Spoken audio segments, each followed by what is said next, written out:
You and I with Rashmi Shetty is a human library audio podcast bringing in stories of people you and I can draw inspiration from.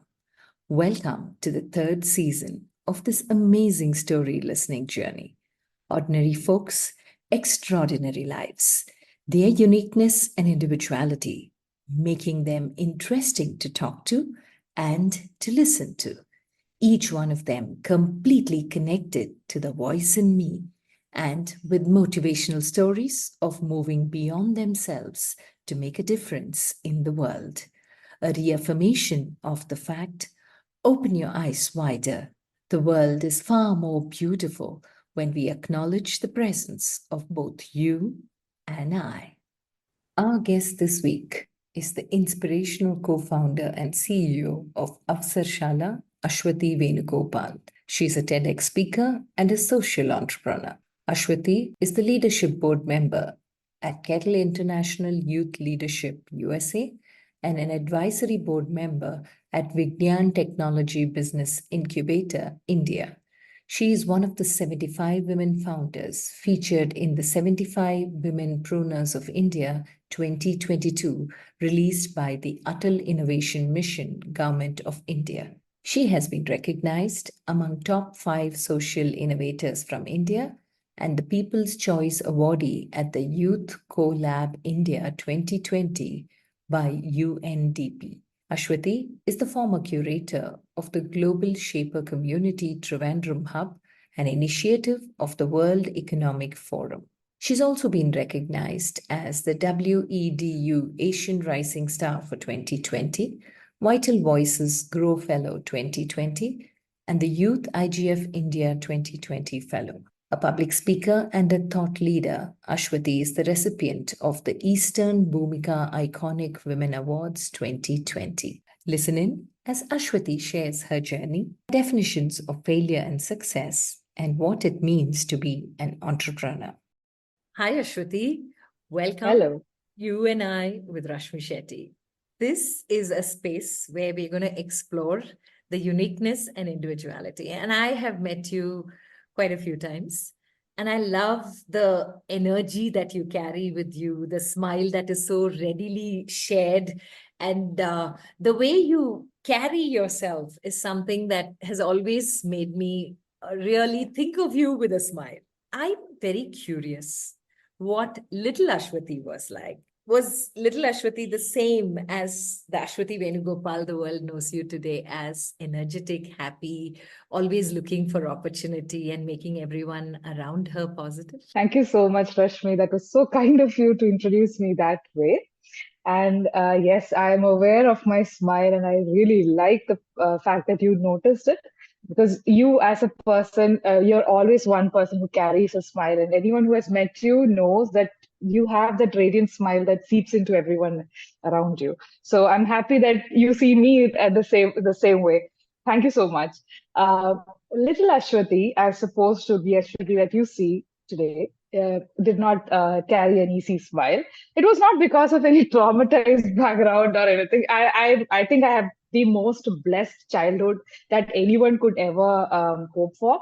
I have loving parents, and I was living in a joint family. Grandparents, everyone showering all that was required at every stage in my life, just enough, because my father was a very disciplined person. While I was small, he is like, you do you. Now he has become more of a friend, and he has allowed me to do whatever I want right after I turned 80. But when I was a child, he was more of a strict parent, showing me different phases of life.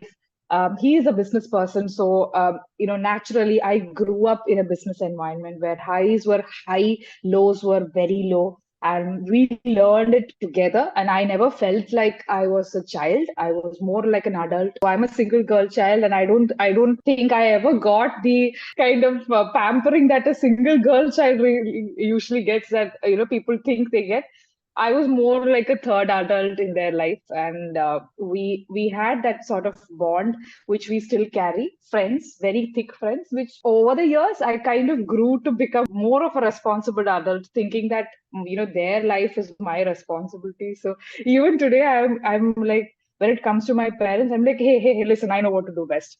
Just pause, I'll do it for you. So I'm a control freak that way. I was a very intuitive child, very intuitive, and I used to always observe people and have my own thoughts going on in my head.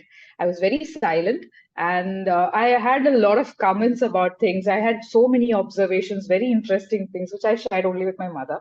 She was my best friend. I did have a very good friend circle. Through my school, we had like seven member gang of friends. I have a best friend from my, like I met one of my friends when I was 2.5. I'm still good friends with her. I think she's one of my closest friends. Another I met when I was in my second standard. We're still best friends. So I think friends and everybody were around me all the time, but I still had this very silent nature where things that I observe, I think it was best shared with my mom than everybody else. So I would say an ambitious, intuitive, silent, but very capable and very smart. Everything. I was good at everything, but I always used to feel that my social skills were a little bad because I would think a lot of things in my mind. I would observe a lot, but I wouldn't speak up.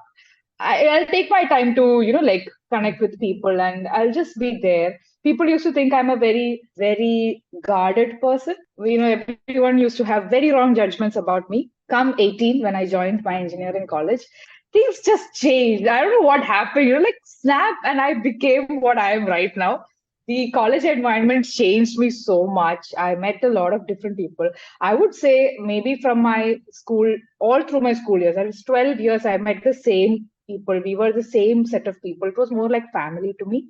But suddenly, when I was put into a new environment in my college, things just changed. I became so happy, so vivacious, and I still feel my engineering college days, those 4 years were the best time of my life. My best, I mean, like nature wise, personality wise, everything changed during that time. I still think my ninth standard age, that is when I was 14, 13, 14, if I were the same today, I probably would have been not a favorite for everyone, but the best successful person ever. But yeah, it's better to stay this way, happy and Yeah. just, yeah. So I'm curious, Ashwathy, before you joined engineering, today you're there on stage, you're very comfortable talking, public speaking. It doesn't matter who's in front of you. There's a very beautiful confidence that you exude when you speak. As a little girl who was in school, popular with groups of friends and friends that stayed with you all through school, where exactly were you brought up? Which city did you grow up in? And were you somebody who was into extracurricular or a nerdy first ranker in class, the teacher's pet? I'm from Kerala, brought up completely in Cochin. So I think a very modern urban metro kind of outlook to life. I still want people around me, like my way of unwinding or my way of, getting some sort of energy is people energy. And I want to go to a mall and stand in the middle of it and just soak in strangers' energy. And that's my way. I don't like solitude. So yeah, that speaks a lot about me. But in school, I would say I was very ambitious. So more than anything, I had a lot of checklists and checklists as and I wanted to be the school head girl. We had this custom of having a boy as a house captain and a girl as a vice captain. I seriously did not like that, and I used to challenge it. And I would say, until the time that I was in the school, in the history of the school, I was the only female captain for a house. So yeah, I I had this whole set of checklists that I had to bucket list for my school life, which I diligently did and achieved. So I think my school days were all behind chasing these milestones and achievements. And I'm still very hard on myself, but I think as a school child, I was very hard on myself. I wouldn't compromise. If I think there is an award that I have to achieve, I will get that. And yes, extracurriculars, I was very active. I would be one of those prize winners in almost all category when it comes to oratory writing. I was there in a little bit of drama, music, karate. I was first prize winner for karate fighting. through the entire length of my schooling. I was there in kabaddi team, basketball team, not too good at sports, but just average. And I used to go for badminton coaching because I liked that, and we did not have it in school. It's just like I don't think I chased anything in terms of extracurriculars or academics, but it was more like some milestones I always wanted. Like I wanted to see myself on the stage. I wanted to wear those badges. So I would do anything to get that. Maybe everything else just convened because of my combined ambitions. Oh, I love this. Okay, you were the only child, so clearly Yes. the rules at home were very clearly laid out for you.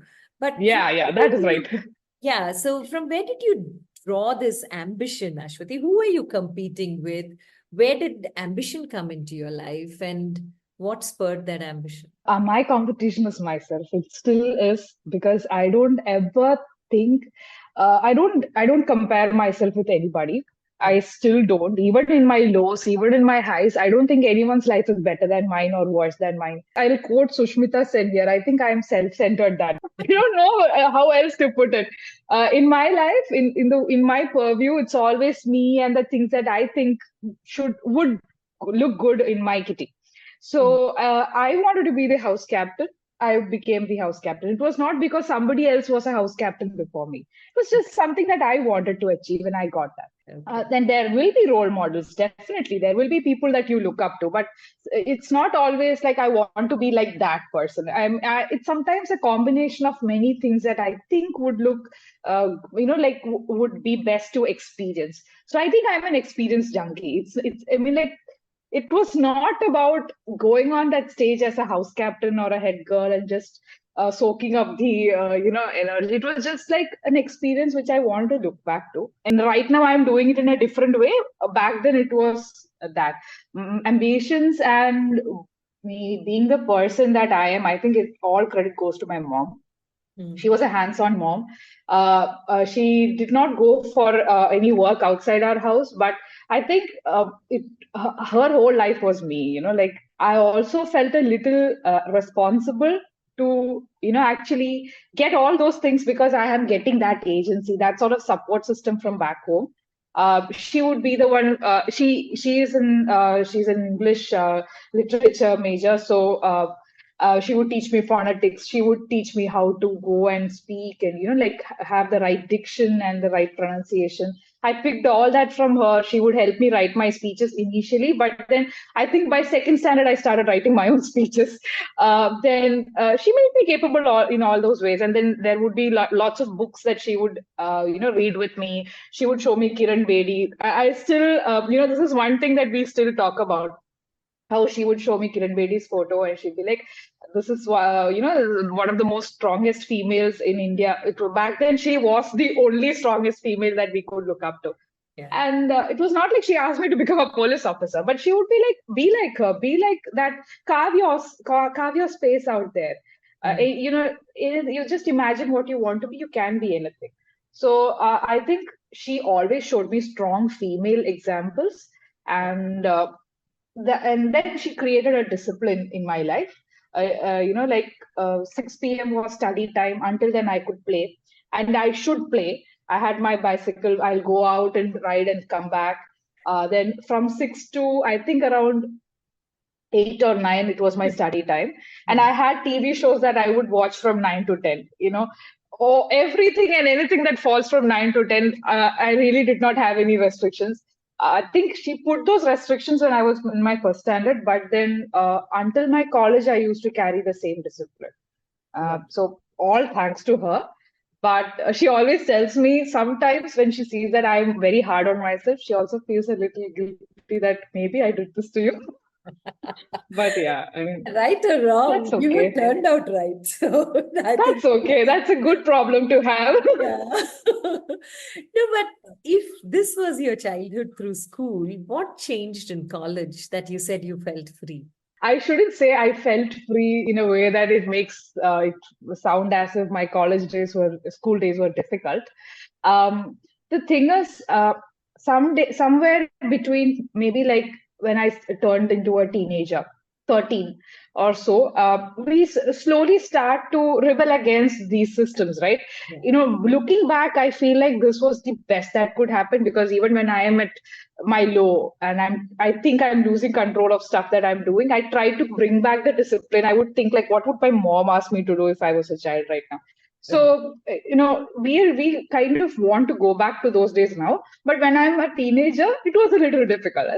This is, but I think I acquired it. I grew into it. I did not really need my mom to be disciplining me by maybe like 11 or 12.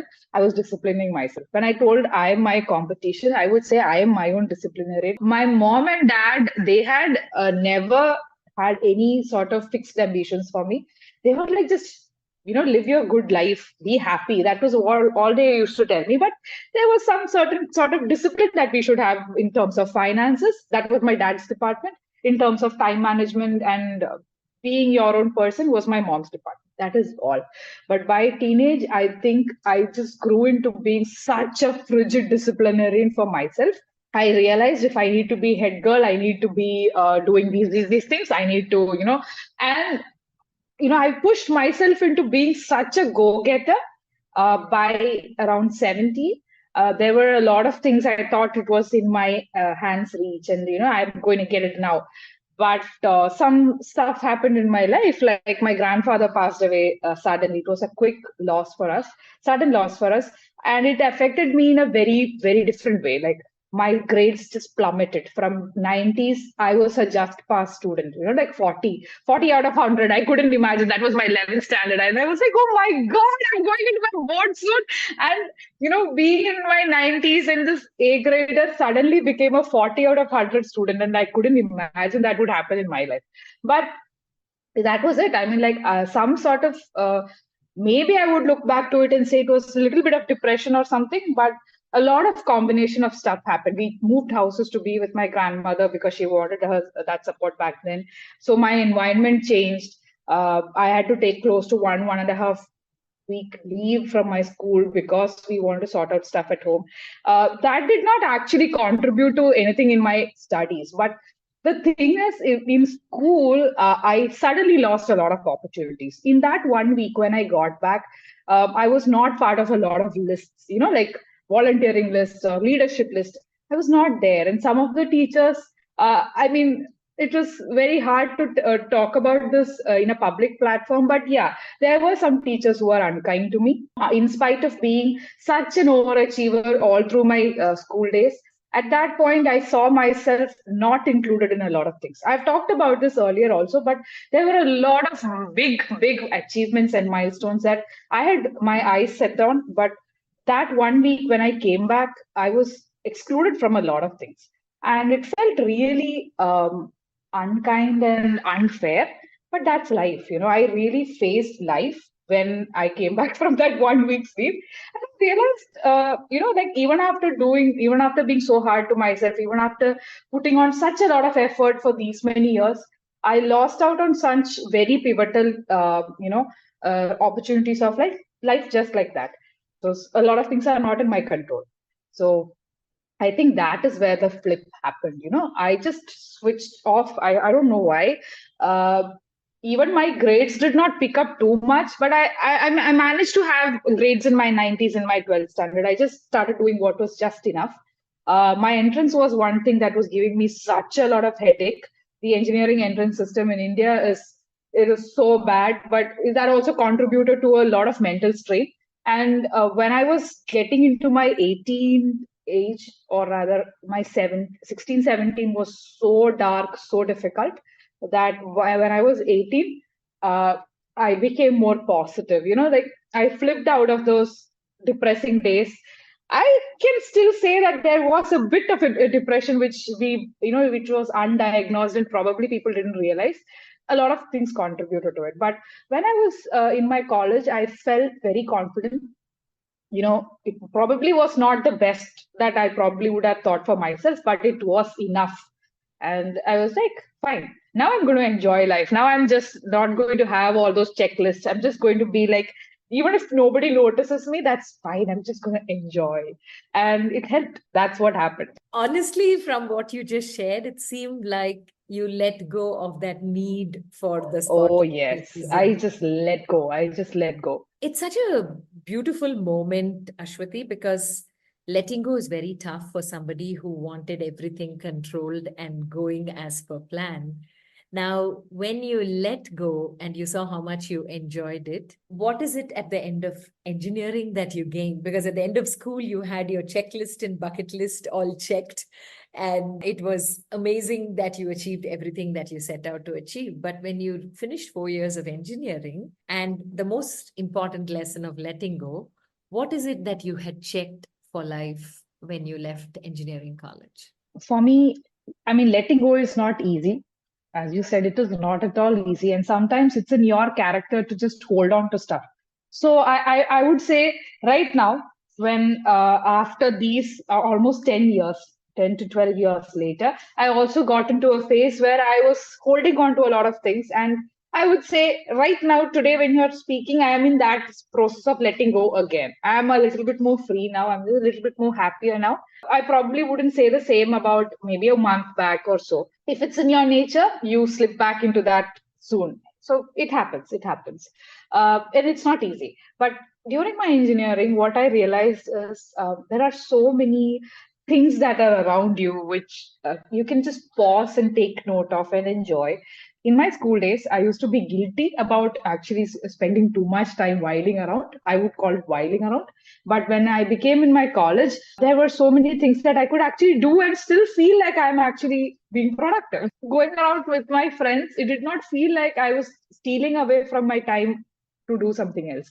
And I realized that you can even be a last minute study. I mean, like you can study in the last minute and still ace your exams. I realize there are so many hacks to life. I mean, I still scored so good, like in my marks department, I really had a very high score for my engineering. But I would say I was smart with my studies. I studied only things that would really make sense.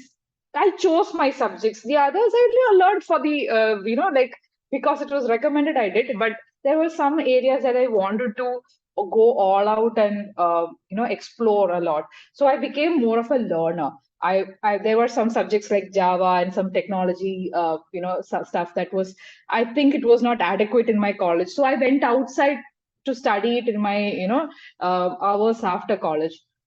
I think a lot of people did not do that in my college years. So I was the first one to get placed in my college too.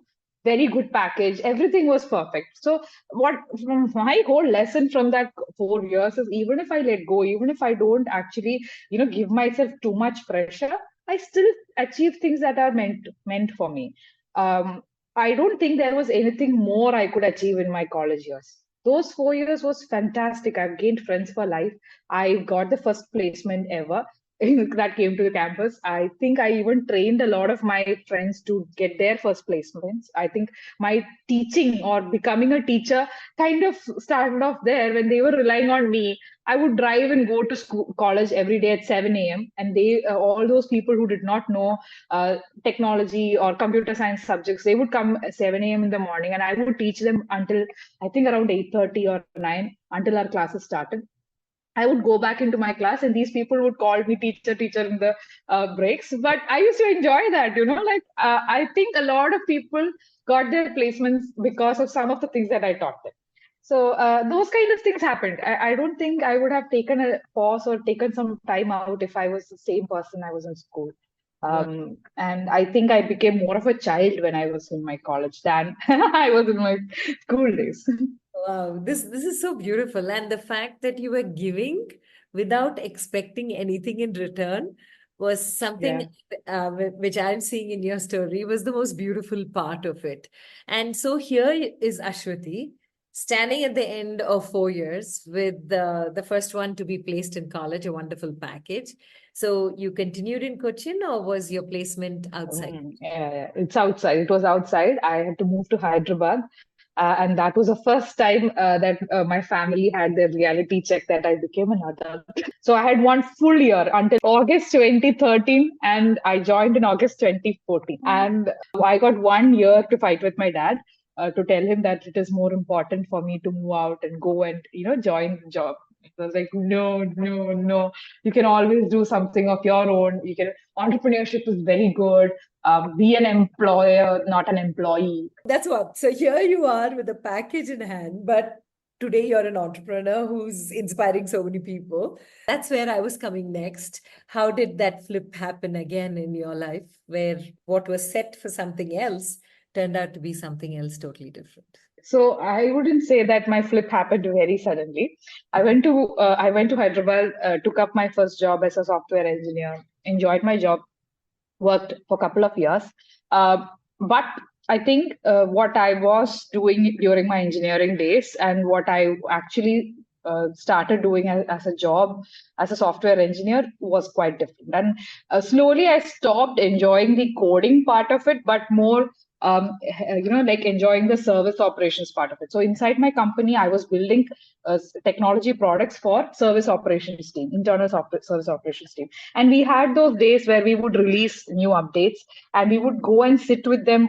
We call it on the floor because, being with them and see if there are some failures in the updates that we have given, any new feedback that we should incorporate. So sitting around them, I started observing the proper maths side of operations. People don't realize this, but managers in the service operations industry, they actually calculate the time, this energy, a lot of things like occupancy, service level agreement, like when do you start uh, uh, creating service and when do you end, and how can we reduce the time gap. So there were a couple of managers who used to speak a lot about all these reports and charts, and seeing their excitement, I felt this is something I would enjoy doing. I really wanted to get into operations management to actually get my hands dirty with the proper maths part of it. So I quit and joined my MBA course. First rank holder at MBA too, but I think by now I started taking life very easy. I mean, it was like let it be, let it come and let it go that way, and I was like happy and just gliding through my MBA. This is one of the only courses that I would say I learned with so much zeal and passion, as well as ease. MBA is not that easy for everyone, but I think I was practically applying everything that I learned back into my things that I did while I was working, as well as what I've seen my dad do in his business. So I enjoyed it like anything, and I got placed at Amazon in service operations industry. That again, the first placement in the whole of university. And I was so happy that I ended up in the same job that I hoped that I would get into. But things like things have a way of unfolding itself and showing us that no, you're not there yet. So I think I'm still not there anywhere. But at that point, I let's go back to my engineering days. I told you, right, my dad wasn't too keen on sending me for a job, mainly because I was in another city.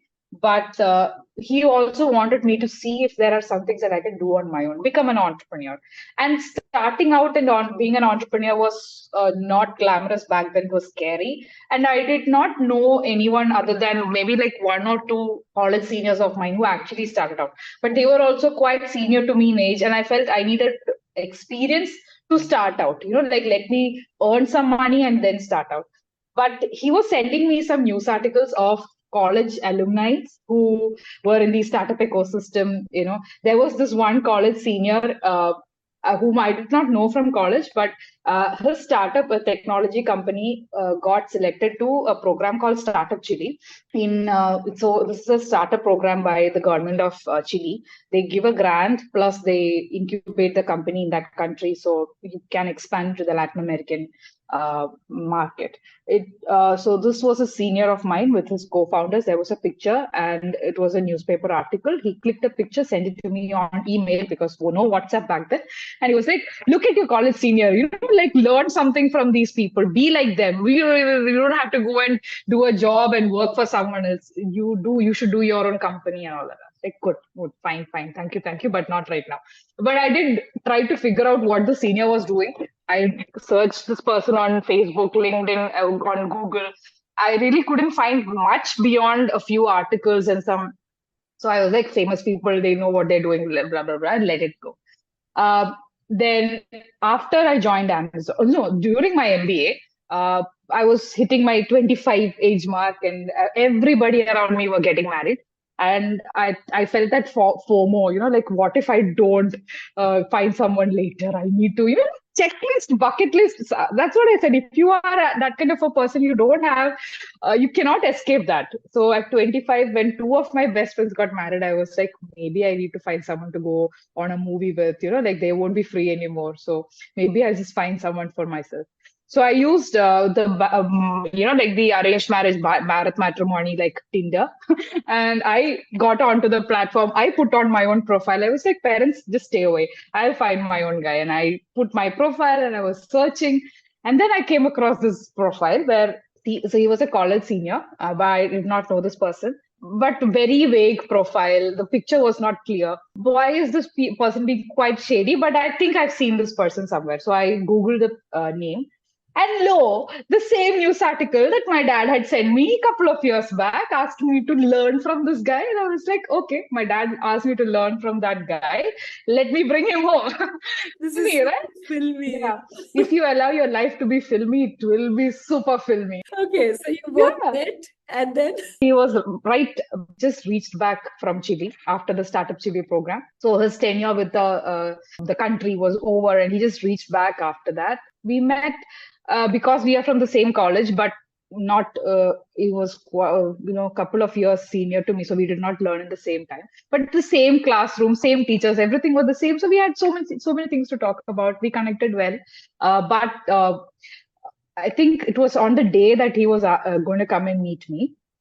He had sent me an international leadership program, something that was like youth leadership program that was based out of Atlanta, but some of the stuff were online. And he was like, I'm coming to meet you in a couple of hours with my family, but in the meantime, sit down and apply for this because today is the last day for it. And that was the first time I actually started looking at, understanding there are some events that are, are happening outside, which I can apply as a student or as an employee. They are like youth leadership programs. Very first thing that I came to know such things existed, or even. And I was like, come on, you're coming to meet me. Like your parents are coming to meet me. Should I sit and apply for this or wait? And it was like, we will take a couple of hours to reach there anyway. So you have to sit and apply because this is the deadline. And I was like, I don't know what I'm signing up for. But then back then I felt like this is thrilling, someone who's really investing in his time on a stranger. But we had already met, me and Sandeep, we had met in person before this. So it was not nerve-wracking for me to meet him for the second time, but meeting his family for the first time was still a big thing. But I had to sit down and apply because it was a deadline. And then we met. We had close to 1 year of so-called dating, and then we got married. But the funny part is, this program that he pushed me to apply, this is Kectil, the Atlanta program that I was part of. After this, I got selected into the program for 1 year. I was in their online leadership program. Because I was one of the most contributing young people, I was selected to be part of the 27 youth leaders to come to Atlanta. Then moving from there, regional coordinator, mentor, etc., etc. Today, I sit on the board. For the last 2 years, I am sitting on the board for the same program. So if you, as I said, if you think about it, filmy as hell, but yeah, if you just allow life to be filmy, it will be super exciting. And you know what? For me, what is going on in my head is the Malayalam film industry, which is now like caught the imagination of the whole country, because you come up as an industry with such simple stories, but believable and possible. And I think it has caught really the fancy of the film-going audience in India. Can I make it a film? Yeah. Let's try to do that. Yeah. Yeah. But So, this is was your also work where. still on? Yeah. Were you still working? When did you quit Amazon? Did you join Amazon at all? So we met when I was doing my MBA. Correct. Then I got married on the eve of joining Amazon. In a way, like we got married a couple of weeks later. I moved to Jaipur. He was still in Bangalore. I was working in Jaipur with Amazon. Then Kectil was going on, as in like the online program was going on. I went for the conference while I was working in Amazon. Then Okay. when I came back after the conference, I was covered in almost 6 national newspapers representing India for such a youth leadership program. I was invited to a lot of events where I was a speaker and speaking to parents and students, talking about such experiences. And there was this question from a parent. You studied in colleges which our kids also go to. You did the same thing as our kids do. You did not do anything special. But if you could get into such a leadership program, if you could represent India, I think my students, my child can too. How do we get to know such opportunities? We don't want to know about it when you like people like you are shown on newspaper. We want to know when the deadlines are open. This was the beginning of Avasarshala. This question actually made us think because for me, my mentor in terms of getting into these kind of programs and understanding what I can do beyond what everybody else does is Sandeep. Sandeep was his own mentor. He had his own trajectory, going to almost 28 countries on such fellowships and leadership programs. He is an amazing person, and I just learned a lot from just his guidance. I think I just had the patience to listen to him back then. Back then, but yeah, but it helped me. So we felt maybe we are the right people to do it. Like he has a lot of connections now. By then, I had close to 180 failed applications behind me because you get into one program, you understand the value of it, you start looking for more, right? So there were a couple of programs I got into, but there were also close to 180 to 200 failed applications behind me, which means I'm part of those networks also. We felt we were the right people to solve this problem for young people. We set out on that journey, and that is when I quit Amazon and created Avasarshala. Okay. And talking about Avasarshala, was the name coined by both of you because of opportunities Oh, and oh school, and yes. that's how the name came together? Yes, yes. So this was a train journey. We have a mentor, BMV, and she had helped us understand what a marketplace is. She is from US, but every year she comes to Trivandrum to have a retreat in one of the Ayurvedic centers. That's like 1 month where she cuts off from everybody and does not talk to anyone. She just goes in. Every year she does that. So we caught her just before she went into her retreat. Yeah. She helped us understand how marketplaces work, how our Sarshala can, evolve into a marketplace and understand the business aspect of it. So we were going back to Cochin from Trivandrum, and in a train journey, we were thinking about all the things that she talked to us about, and we were like, Avasars is opportunities, and Shala is hub. So what we're doing is a hub of opportunities. We just fell in love with the name. We coined it, and we fixed that as the name for the company. But through these years, everybody has had difficulty pronouncing that name. We have gone through 3 rounds of rebranding exercise where we brought in a lot of people, a lot of experts to think about what can be a new name. Everything has felt so blah in front of Avasarshala. We were like, we are not going to change that name. Sorry, we create new products with new names, but the company's name is just going to be Avasarshala. And AS, Ashwathy and Sandeep, for a filmy person like me, how can I let go of that? Talking about Avasarshala as an entrepreneurial journey, Ashwati, you were pretty young yourself, and Sandeep, all through college, has been somebody who's been exploring and seeing opportunities and making the most of it. So, together, when you look back at your own entrepreneurial journey, what would you tell? Because, okay, I'm in the city, which is called the startup capital of the Yeah. country. And today, everyone's talking startups.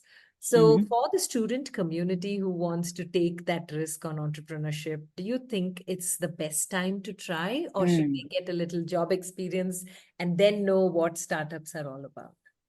All right.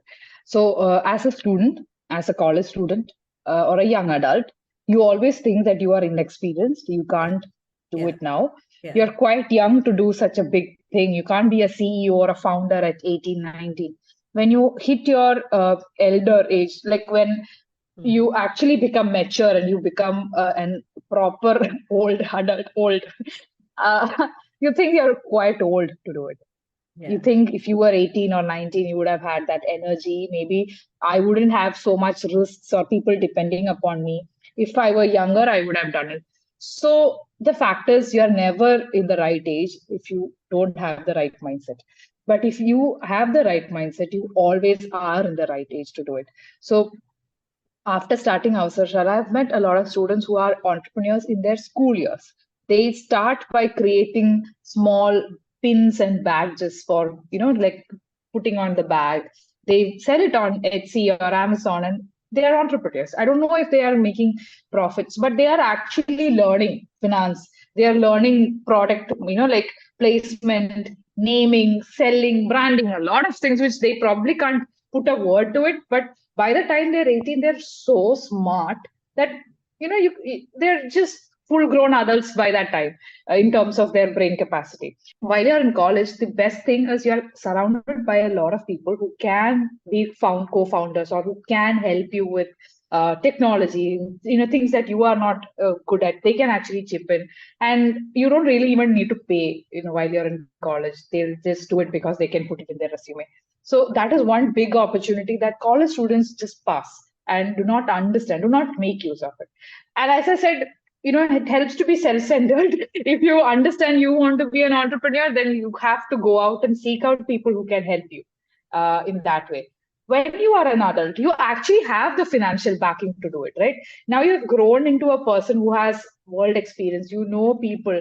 You are the person who knows very talented people. You want an app, an iOS app. You want to make an Android app. People who code in iOS or in Android. You can probably just give them a small stipend or promise them to pay when you are actually launching a company. And there are really talented people in your network who can do it. So I think there are opportunities in every age group. It's just your mindset. So, like people who are listening in, if you think you're old, no, you're still young to do a company. You have what your youth did not have. You have the money, you have the experience, you have the network. For young people listening in, you will not feel that you have become, mature enough to start a company ever. You will just feel you're old that you can't. So now is the time. Okay, now that you brought mindset and you're the right person to ask this question, what does it take to have the entrepreneurial mindset? How would you define the mindset? Mindset. Entrepreneurship is not easy. It is not easy at all. It looks glamorous from outside, but sometimes we're just holding it together and we don't know from where we're getting that energy. And there are days when we feel like just throwing it all away and running away, which is also fine. That's what I've understood so far. Entrepreneurship is a mindset. It's not just about your company. It's not about holding a big ego and showing people that your company is flourishing. The fact is, no one cares. That's one big thing I learned. People seem to think as if, like you think they care, they are watching, and you can't fail because people will pass judgments. But the fact is, they have their own life and they have their own failures to deal with. They probably will judge you for a minute or so. They might reach out to you and ask you what happened to your company. I'm not seeing any LinkedIn post recently. I'm not seeing anything on Instagram. What happened to your company? Is it dead already? Sometimes that is all, like they just spend 1 or 2 minutes to ask those questions, but your day is ruined, your week is ruined, and you're like, oh my God, does this mean like this is end for my entrepreneurial journey? But yeah, like it happens, it still happens. Even when I'm talking about this can happen to me next week or maybe the month later. Last week, I was asked this question. I had taken a time out personally from LinkedIn to just not post anything. I think I posted something and I just closed the app and I've not gone back to it for the last 2 weeks. Intentionally, I took a break. But last week, I got asked this question. I'm not seeing you post on LinkedIn about anything. What has happened to you? And I'm like, nothing. I'm here. I'm actually, I'm traveling and I'm here. But people can ask a lot of questions. Yeah. But that shouldn't affect you. So entrepreneurial mindset is just about being resilient and being understanding what you are doing, to have a control or have a little bit of discipline on what you want to be doing. Yeah. Second thing is not to actually fear failure, but failure, when we are on the topic of failure, can I speak a little bit more on that and deviate? Yeah.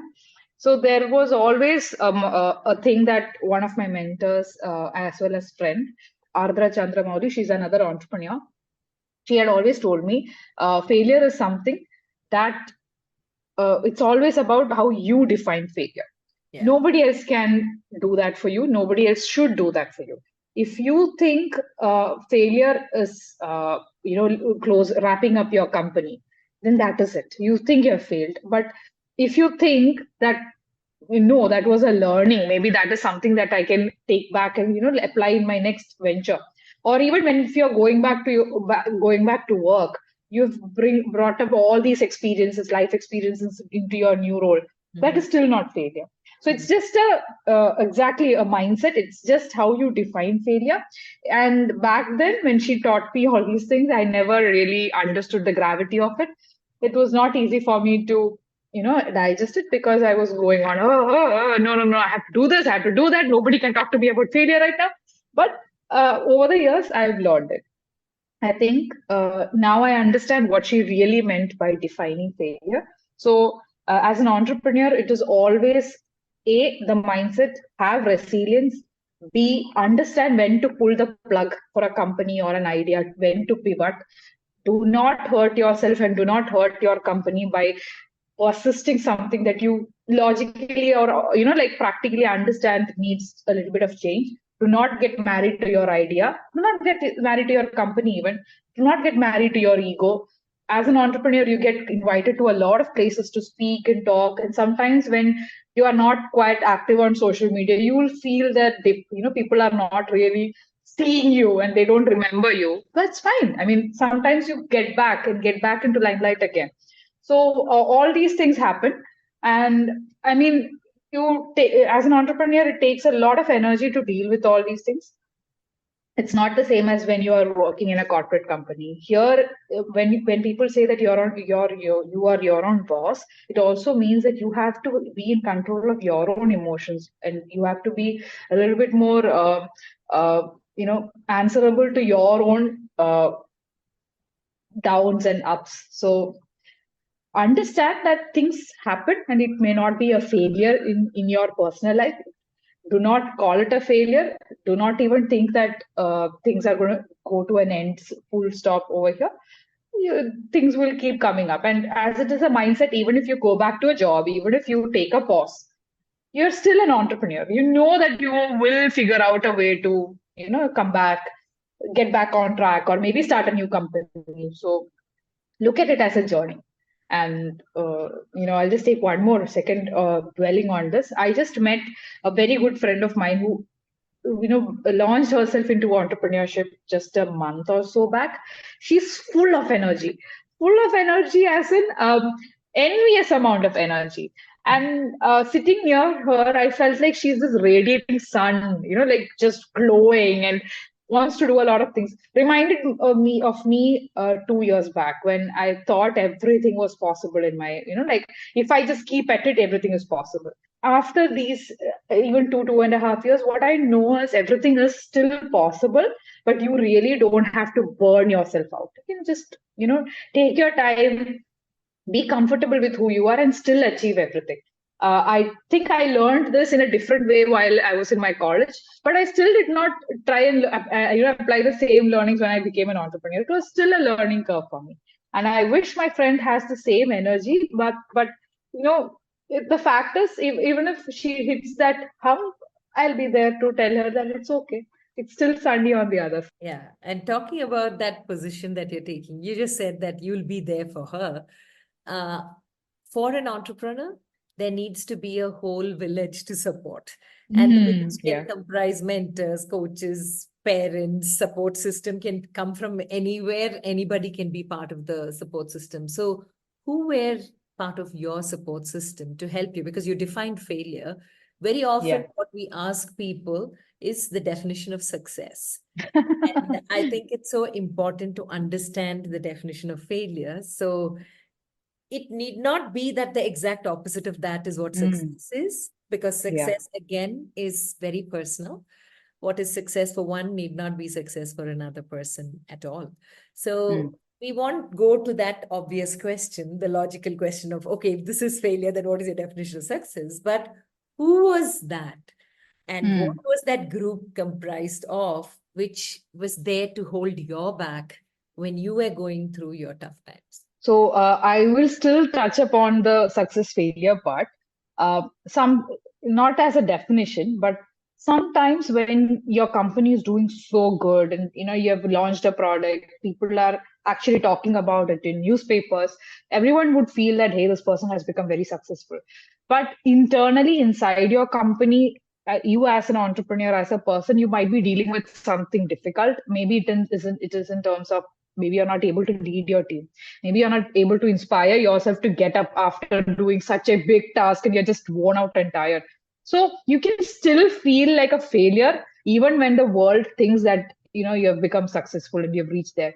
On the flip side, you might be radio silent, you might not be on newspapers, you might not be actually talking about it on LinkedIn, but maybe you're working on a very, very secret, passionate project, or maybe you're just taking time to build something very new. You may seem like a failure from outside because people can't figure out what you're doing right now, but internally, probably that's the most successful you've ever felt. So it is always you and your own feeling on what you're doing right now and how okay you are with what you're doing right now.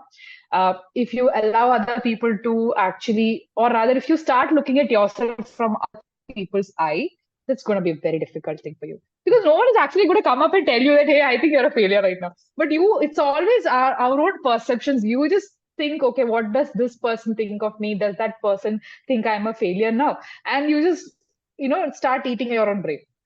So this is my experience. It probably is the experience with a lot of people out there, but this is what usually happens.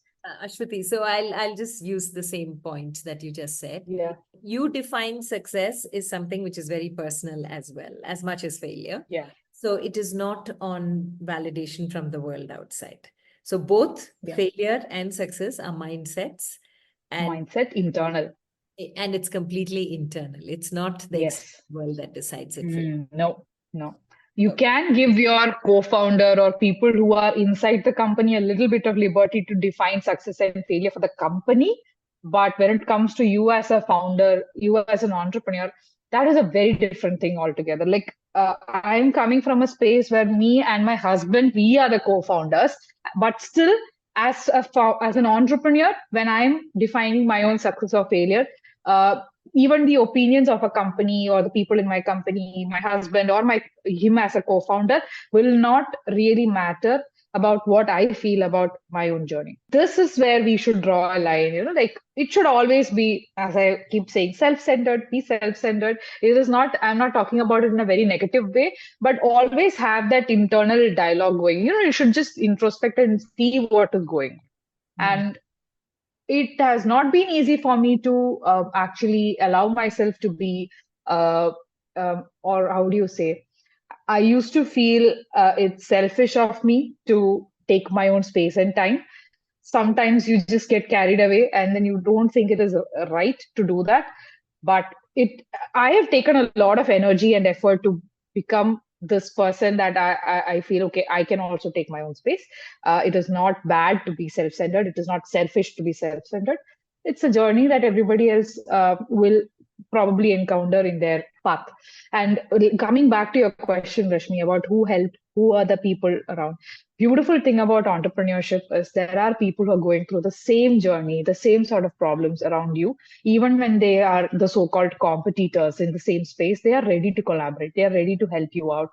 They're ready to lend a mentor or two. They are ready to be a mentor themselves. I'm so in love with the entrepreneurial ecosystem, because no matter how much millions they are making, no matter if they're just an idea stage entrepreneur, they all feel like they're equals and they're in this journey together.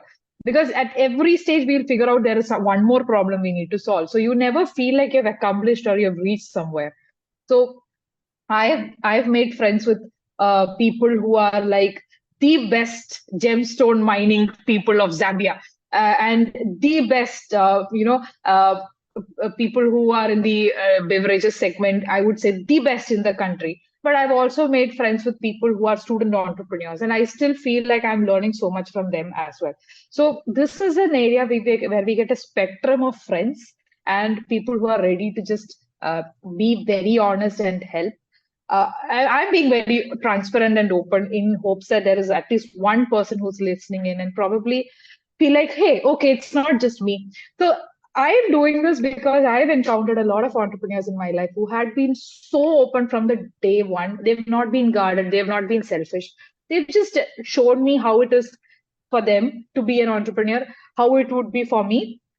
And you can just seek out help if you want to. That has been the motto, that they have been too kind to me, so that's the reason I'm kind to everyone else too. And then there are a couple of entrepreneurs who I look up as mentors, like I mentioned Ardra. There are a lot of other people, even when they are going through their highs and lows, they had time for me. They were like, hey, see, something is wrong, something is going on in my life, and this is how I'm seeking out help. Maybe you should too if you are encountering such a problem. It's okay to seek out help. And then there were people like coaches. And I'm looking at one of them who came into my life when I thought maybe there were like few things that I wanted to correct. There were a few things I felt is not going right. And then I was lucky enough to have people like Rashmi come into my life and actually show me things, very bitter truth, very hard truth about myself. And so this is an interesting conversation we had, Rashmi, right? How I probably felt coaching did not help me, and how it shouldn't be the way. It was not the way I imagined. Yeah. That was because back then I was quite naive to think that coaches come with a band-aid, and they just, oh, here is your wound. Let me just stick a band-aid. You will be good to go in a couple of days. No, it's not how it works. Sometimes all coaches do is help you uncover some layers of yourself that you've been ignoring. Sometimes they just allow you to go to the past and figure out some of the learnings that I probably missed out and stopped adapting into my life later. Sometimes they might just open up some really uncomfortable things about yourself, which you are not ready to actually accept at that stage of life.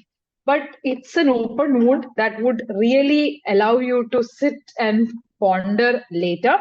Maybe it will heal with you later, and then you realize, oh yeah, that was an uncomfortable conversation I had back then, but now I realize why I had it and why it was important to me. So conversation with people like Rashmi, coaches that come to our life, they don't usually fix anything that apparently broken. They probably show you that there are a few things that you can work upon. They won't even define it as things are broken that you need to fix. It's just that they'll just show you some direction, some things about yourself, and in a very hands-off way, which may feel a little intimidating to someone who thinks that, hey, someone is here to help me, and then you're like, oh no, I have to help myself. But they just show you the path to reach there. So that has been my relationship with coaching. I did not like it initially. I did not like the whole concept of coaching. It was quite uncomfortable for a person like me. But all the conversations, all the poignant, moments that we uncovered that day stuck with me for the months and years coming later. There were moments which it kind of pushed me, and they're like, no way, I'm not doing that again. But it later, just unravels in front of you, and we are like, oh yeah, now I get it. Now I really get it. So no conversation is not useful. It is always going to come of use, or always going to pan out to be something more beautiful later. So as an entrepreneur, seek out help if required.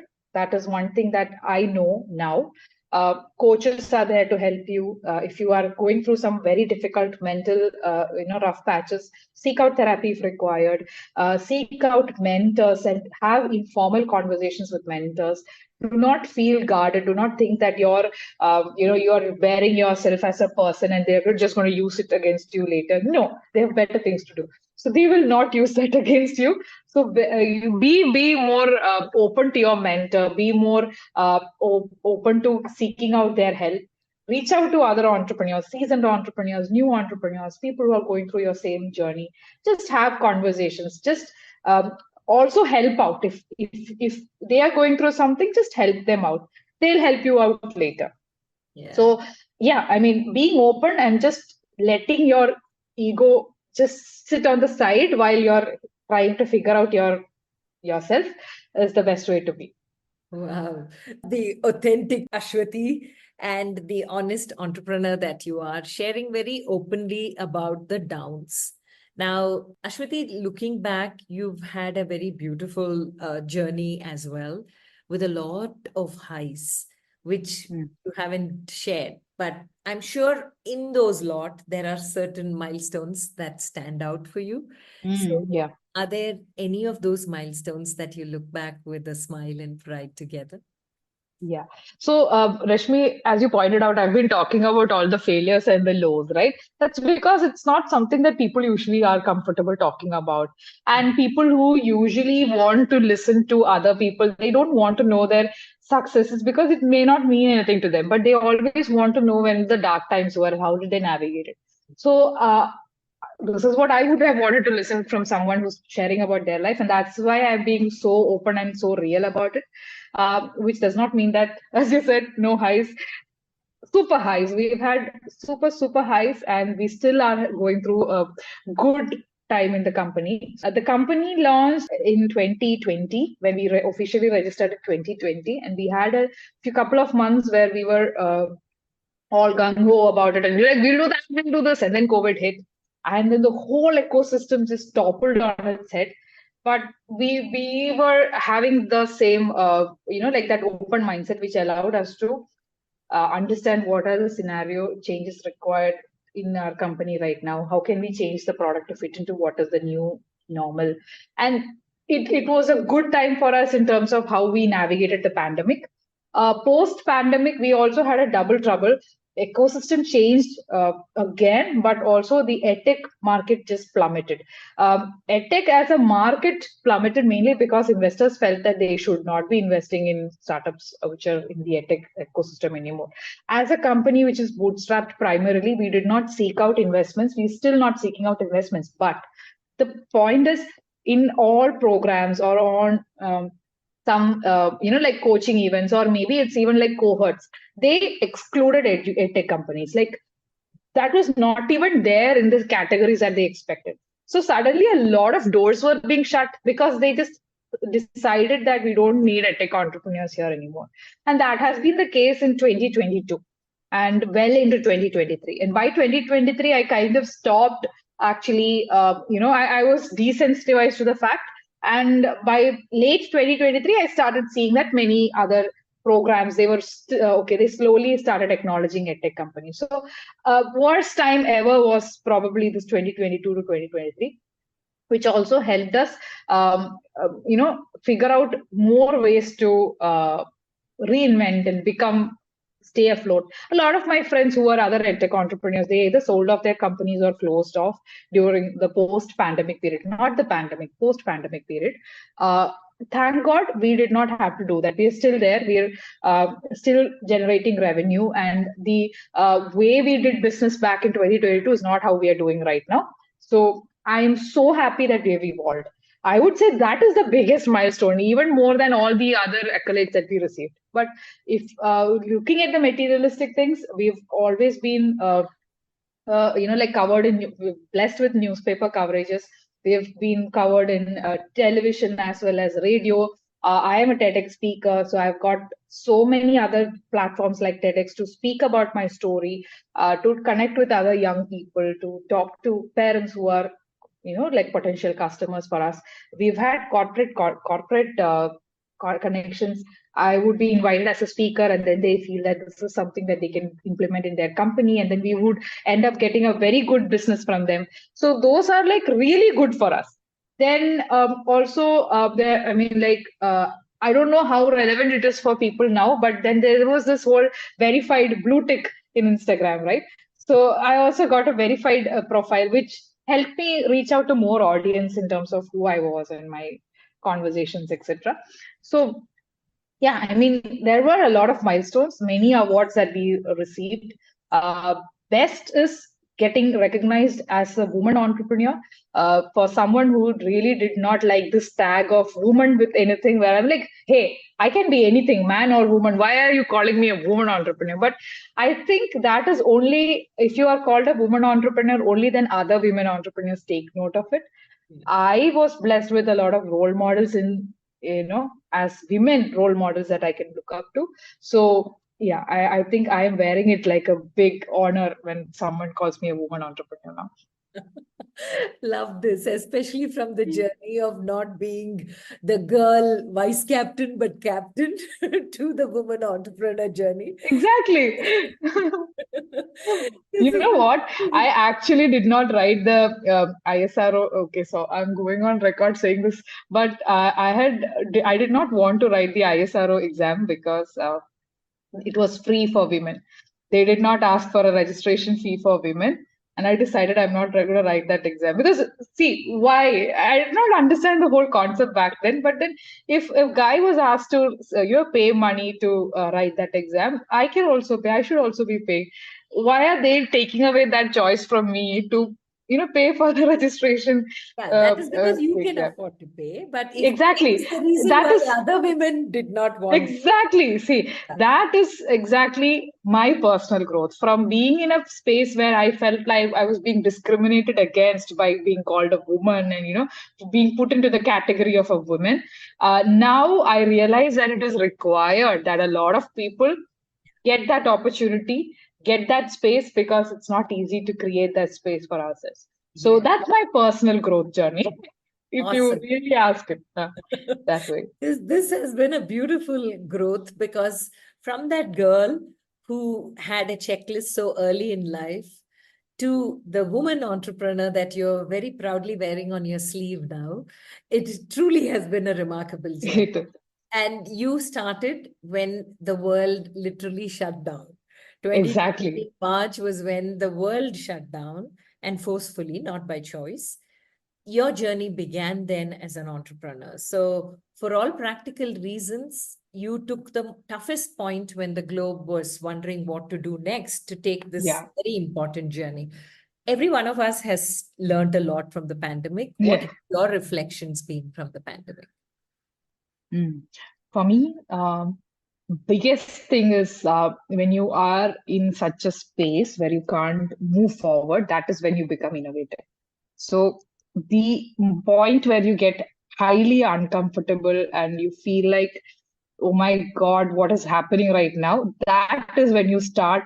Uh, it's a struggle to survive, maybe, but that is when you become truly innovative. And that has been the case for us. When we are comfortable, when we think that there is nothing that's actually no external forces are limiting us, we've been quite slow and comfortable and just gliding through.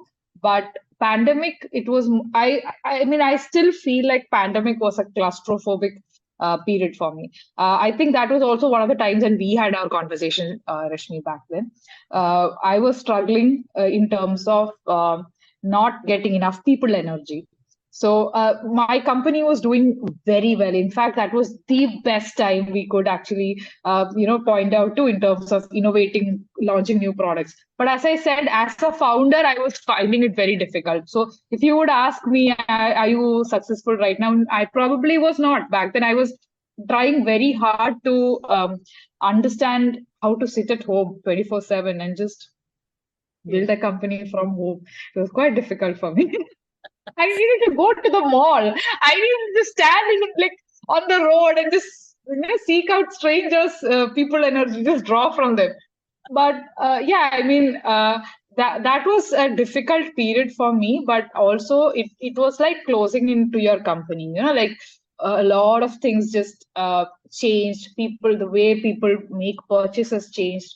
We were vying with YouTube and cartoons for a child's time. It was no longer competing with another kid's product. We were vying for their time from such giants like content creators. So that was a big paradigm shift for us. I like that word paradigm shift because that was exactly what happened. But I was a new entrepreneur. I just started my entrepreneurial journey a couple of months before the COVID set in. So it was easy for me to step into that, like this is how we are doing business now, it's fine and all that. I think it was not that easy for Sandeep because he was a second time entrepreneur. He already had very, very successful stint in tech entrepreneurship, and that too, like going around the world and just being everywhere. So you should ask him how difficult it was for him. But I think we just we were innovating every day. That's how I would put it. When the times change, we would be like, hey, let's do this instead of that, and we were not afraid to fail. So that's how we dealt with pandemic. I know you're very young. With the limited life and experiences that you've had at your age, many of us much older may not have had. So the final question, 3 life lessons that you'd like to leave us with? Now, one is I'm currently going through a phase where I'm taking it quite easy and slow. Second time in my life, I would say, where I'm like it's Rashmi knows this, but I'm just putting it out there for the audience. I was part of a conference in Zambia. I'm just coming back from Zambia for this conference. So I'm on the board for this program, Kectil, and we have a conference, regional conference that happened in India in January, and then one again in Zambia. So I got a chance to interact with so many budding entrepreneurs, established entrepreneurs in Zambia, and meet up with a couple of my friends who are also on the board.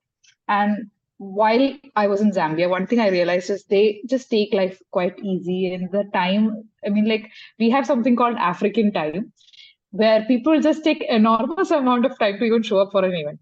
So the first couple of days were quite difficult for me because I'm a stickler for time, and I'm like, no, this is not how it works. But slowly Zambia grew into me, and then they showed me that it is okay.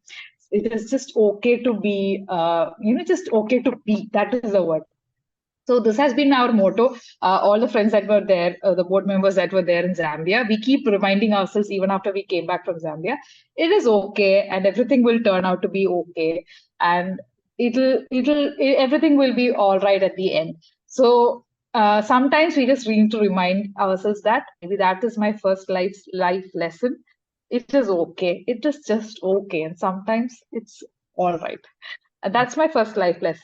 Second is maybe you're all quite busy and like you're caught up in some stuff that you're doing right now. You have lots of energy, but there will also be a time when this energy dips, and then you will have to figure out ways to bring back that sort of energy, especially in the case of entrepreneurs. One stray comment, one small negative feedback, that's all it takes for us to just go into that downtime.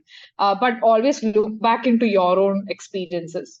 There will be something or the other that you have gone through in your small life that will help you figure out how to navigate this time. So for me, it took me a lot of time to realize this, but when I was in my school, I had also gone through such a low time. When I got in my college, I realized that it is okay. I can let go and just be. But when I became an entrepreneur, I still did not remember these lessons, but it took me some time, 2.5 years, and I'm like, okay, all right. I mean, like there will be magic at the end. I can still take time. So you've already gone through such stuff in your life. You've already seen someone else go through it. So just look back, and your answers are already there. The third thing is it's okay to reach out and get people to help you. It's not do not let ego come in your way of opening up and sharing about your life journey, listening to people and taking in some things that you can take into your life, accepting mentors and their wisdom. Sometimes it may not be very correct. You can take in what works for you at that moment. Maybe it will come for your help later, but it's always good to build your network. And when I say network, go out, meet people, talk to people, and keep them in your network, because they are the ones who are going to give you some sort of in any form, be it when you're in your most highest high or your lowest low, they will know how to help you out. And people like Rashmi Shetty, I can't actually reiterate this more. There will be some time in your life when you will need someone else to, like take a look from outside and just help you figure it out. And maybe the right time for their seeking out their help, maybe it will come out some other, like it will pan out in some other way or form. But do not dispel anything that's coming your way. Just hold on to it. And when it's the right time, it will help you. So be open to seek out other people and their wisdom and help that form your life, because everyone has seen it and done it in one way or the other. So, you don't really have to reinvent the wheel. You can actually, take it and use it. And be completely innovative in how you're using the wheel. And exactly. wishing you all the very best, and Sandeep the very best too, for carrying on this journey of creating opportunities that are out there and making sure the right people get knowledge of it, use it, and find their own understandings of success. I loved your definitions, Ashwathy, and it's always been a pleasure catching up. Your journey is truly inspirational. Shine on, stay blessed, and continue inspiring who look up to you and wish they were you. All the very best, and take care. With that, we complete this episode of You and I with Rashmi Shetty.